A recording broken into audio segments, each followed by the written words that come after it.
शांति का एक समझौता जिस पर दुनिया की नजर थी। अमेरिका, सऊदी अरब, तुर्की, जॉर्डन सब एक साथ थे। डील लगभग फाइनल थी और फिर बंद दरवाजे के पीछे हुई एक 6 घंटे की मीटिंग ने सब कुछ पलट कर रख दिया। क्या है ये पूरा मामला और कैसे इजराइल के प्रधानमंत्री नेतन्याहू के एक कदम ने मिडिल ईस्ट में एक नया भूचाल ला दिया है, चलिए समझते हैं। नमस्कार, मैं हूं सिद्धार्थ प्रकाश और आज हम बात कर रहे हैं उस हाई प्रोफाइल गाजा शांति योजना की जिसे अमेरिका के राष्ट्रपति डोनाल्ड ट्रंप की टीम ने तैयार किया था। इस प्लान पर महीनों से काम चल रहा था और ऐसा लग रहा था कि शायद अब गाजा में शांति का रास्ता खुल जाएगा। सऊदी अरब, तुर्की, जॉर्डन और कतर जैसे बड़े देश भी इस बातचीत का हिस्सा थे, लेकिन अचानक कहानी में एक जबरदस्त ट्विस्ट आ गया। इजरायली प्रधानमंत्री बेंजामिन नेतन्याहू ने इस प्लान में ऐन मौके पर कुछ ऐसे बदलाव कर दिए जिससे अरब देश आग बबूला हो गए हैं। तो हुआ क्या है, नेतन्याहू ने ऐसा क्या बदल दिया और इसका असर क्या होगा? आइए आपको बिल्कुल आसान भाषा में पूरा मामला समझाता हूं। देखिए, पहले जो प्लान बना था वो अमेरिका ने अरब और इस्लामिक देशों के साथ मिलकर तैयार किया था। इसमें एक टाइमलाइन थी, यानी एक समय सीमा तय थी कि कब और कैसे इजरायली सेना गाजा से बाहर निकलेगी। इसे एक बैलेंस्ड और शांति की दिशा में बढ़ाया गया कदम माना जा रहा था। सब कुछ ट्रैक पर था, लेकिन फिर हुई वो सीक्रेट मीटिंग। पिछले रविवार को व्हाइट हाउस के दूत स्टीव विटकॉफ और ट्रंप के दामाद जेरेड कुशनर नेतन्याहू और उनके करीबी सलाहकार रॉन डर्मर से मिले। ये मीटिंग 6 घंटे तक चली और इसी मीटिंग में नेतन्याहू ने पूरा गेम बदल दिया। उन्होंने इस प्लान में 2 बहुत बड़े और अहम बदलाव कर दिए।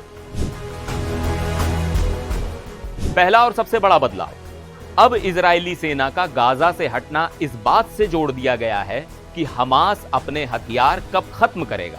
यानी जब तक हमास के हथियार खत्म नहीं होते तब तक इजरायली सेना वहां से नहीं हटेगी। पहले वाले प्लान में इतनी सख्त शर्त नहीं थी।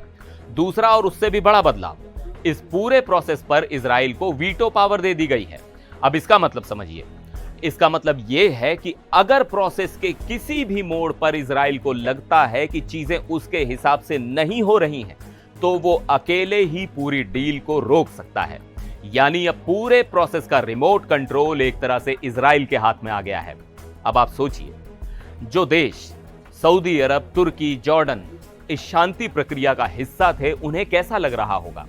उनके मुताबिक ये अब कोई साझा शांति समझौता नहीं रहा, बल्कि ये एक ऐसा डॉक्यूमेंट बन गया है जो सिर्फ और सिर्फ इजराइल की सुरक्षा की बात करता है। उनका कहना है कि ये सरासर धोखा है। जिस प्लान को उन्होंने मिलकर बनाया था उसे आखिरी मिनट में पूरी तरह बदल दिया गया। अब सवाल उठता है कि आगे क्या होगा?